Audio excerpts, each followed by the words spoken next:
You know, in a way, every city has a rhythm or a beat, a timetable it sticks to. It's not always buses or planes or trains. Sometimes it can be birds. And in Belfast, when I do a night shift, they're coming home when I'm going out. And when I'm going home, they're waking up and they go out. Won't you be back tomorrow? Will you be back tomorrow? Won't you be back? There are about 4 or 5 different kinds of taxis in Belfast. The first one, and I suppose the best known, would be the small depots that operate in the local neighbourhoods, maybe 3, 5, up to about 15 cars. They more or less only deal with the neighbourhood they're in, and they would travel from, if it's a Catholic depot, it would be from one Catholic area to another normally, or drop people in the town. There are 3 or 4 depots based in the centre of town that would be what we would call mixed, that is Protestant Catholic. I mean, in our depot it's Protestant Catholic, Hindu, Jew, women, black and white. And we don't just, I mean, Catholics don't just do Catholic areas and Protestants don't just do Protestant areas. We all go where we're sent, but that's our choice. We've decided that's the way we want to operate, that's the way we want to live. There may be a Catholic girl going with a Protestant fella, and she's at his house in a Protestant area. They will not phone the local depot. Well, number one, because the drivers probably wouldn't want to go, say, from Tigers Bay to Ballymurphy. And number two, because they don't want everyone to know their business. It can be a dangerous little place. So the quieter you are about things, the better sometimes. In situations like that, it would be our depot that they would phone. And I mean, we know, because we can see on the screen where we're picking up and where we're dropping. Gee, automatically you can work out that this is a little mixed relationship, and it's quite sweet that we get the work and we know why we get the work. It's not discussed. I mean, you don't talk about it with the customer. You respect it. But it's just one of the kickbacks from having a divided society. They can't use the local depot, so they use us.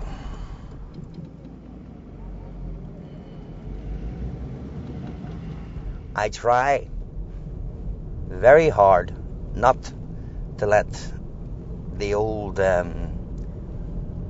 cliches, the orange and the green, Protestant and Catholic, affect me, because I have too many good friends on both sides, and I've lost too many good friends on both sides. The first person I ever knew to die was when I was at school. We had been to school together, like we had literally left school a couple of months, and this fella, Jim Kerr, was shot dead in the Lower Falls. A friend of mine that I knocked about with.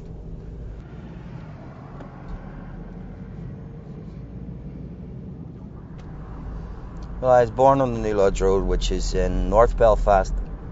It's part of what is known as Murder Mile. Murder Mile crossed the top of it at the Antrim Road. It's a little small area. Not too many streets. The Troubles affected it very badly because it was an area on the edge of a loyalist area called Tigers Bay. These two areas sort of never mixed. On the odd occasion, maybe in the 20 years or so before 69, perhaps there were friendships, but if there were, I didn't know much about them. So the Troubles just came about at the time when I was in my late teens, which meant that, you know, we didn't have a teenage, if you like. We didn't go out that often, or we didn't go out of the area. You were sort of in the area. The Troubles did affect it. There were barricades. actually became a no-go area at one time. It was a funny thing because we thought at the time, in our innocence, I suppose, or in our stupidity, that we had taken control of our area. What we didn't realise, and what a lot of people don't realise still, is that the police and the army had contained a problem. They had kept the people in the area, if you like, and also managed to separate the loyalists in the bay. They kept them there as well.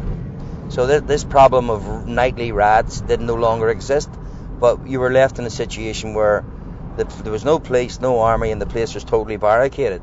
In other words, if they didn't have to go into it, they didn't have to deal with it. And the only thing that was being wrecked and destroyed was the road that I lived in. And it was being wrecked and destroyed by the people who lived on it, mistakenly thinking that we were keeping the army and the police out, which was a joke. I mean, what actually did happen at the end was, one sunny day, this tank arrived at the top of the New Lodge Road. And the strange thing about it was, it wasn't green, it wasn't the normal army colours, it was yellow, like a khaki yellow, sort of thing you would expect to see in the desert. And it just rolled along the Antrim Road and turned and faced down the New Lodge. Now, there were barricades literally every couple of yards. So we're sort of looking up at this thing and wondering what's coming, because, I mean, if they start shooting out of that, you know, we're in trouble. We're gone here. It sat there for hours, and nobody could figure out why it was sitting there. You couldn't see into it. Nobody got out of it. Nobody came near it. No other soldiers. Nothing. There wasn't even a helicopter in the sky. And after it had sat there for a long time, it started to move. But it literally moved at less than walking pace. Came to the first barricade, and it went through it as if it was tissue paper. It just crushed it and came on down the road. People panicked and sort of ran up different streets and whatever. But it didn't speed up, and nothing came behind it. It just rolled on down, taking out every barricade as it got there, as it met them. And someone noticed that on the back door there was two handles that came out, two steel handles.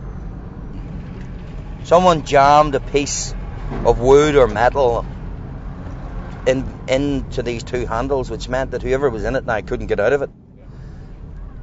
So that was all right. The next thing, someone else noticed that there was a fire extinguisher taped onto the side of it. It's still rolling, but they were obviously steering it. There was a periscope type thing on the top of it, and it was turning. So the fire extinguisher was used to spray the periscope with foam. And then all of a sudden, from going very, very straight and very, very slow, it started to sway about the road. The guy obviously driving it couldn't see where he's going anymore. And then another sort of a panic set in, because this was going to go through a house. If it had it just would have went straight through the house. But I don't know how he did it. And then we couldn't see at the time how he could see out. But he managed to get it sort of straight again, and it kept going. By now it had been petrol bombed. It was on fire. But it was still going at the same speed through all the barricades. It went straight down and out the other end of the road and up North Queen Street, where it was met with by other soldiers, and that the door opened and out came these soldiers coughing their lungs up, and it was full of smoke. But I mean, nobody was hurt. But what it had proved, I think, was that you've actually we have shown you that it took one vehicle to come down, not a regiment of soldiers, nobody shot, one vehicle opened that road.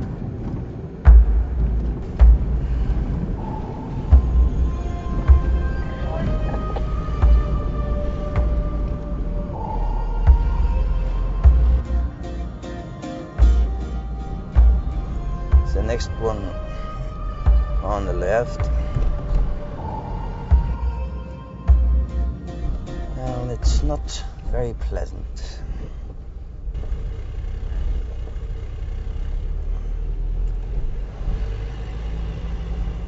go. Door's closed.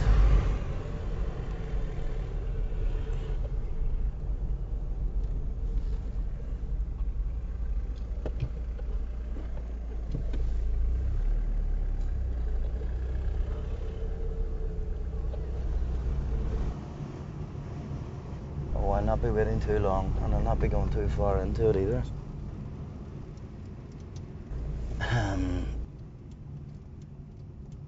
I'm just looking. I mean, they're just a few little nooks and crannies. I don't see anybody opening doors. I don't see any lights.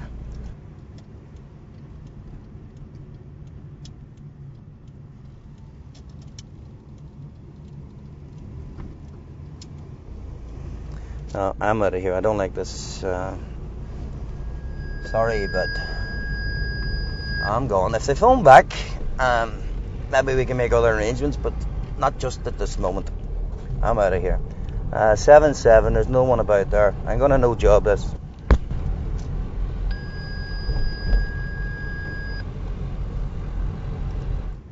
Didn't get me. 7-7.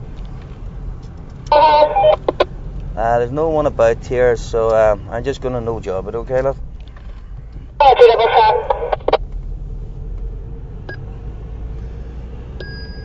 Let's get back on the road. I got 6 kids, so if I had been someone obviously waiting on a taxi, I wouldn't have had a problem with that. I'd have picked them up. There was a time when taxi drivers were being shot. It had happened 3 or 4 times, and then this one guy in particular who was sitting outside his taxi depot in his taxi, and these crazy people came along and shot him dead. It was on the TV, on the radio and in the papers. Nobody could escape it. I was getting ready to go to work just as the news was on, and of course it was taxi driver shot dead. God have mercy on the fella. And Anne said to me, Daddy, you have to go to work tonight. Could you not get one of those cars like Knight Rider has, the little car called Kit? Because he can talk to this car in his watch. He doesn't have to go with it. I could tell my car what to do, and I could stay at home. It could go and pick the people up and take them wherever they want to go. I mean, a brilliant idea, but it showed that a child, and at her age, she should not have to think like that. I should be worried about her, that she's all right. She should not have to go to bed after kissing me goodbye and then think what's happening to my daddy. It's dark out there. This is so cruel. This is one of the things that the Troubles have done.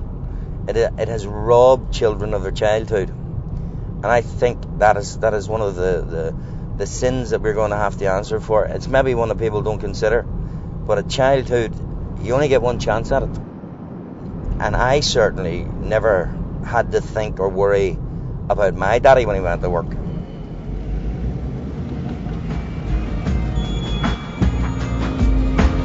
Will you be back tomorrow? Won't you be back tomorrow? When I see tonight, so won't you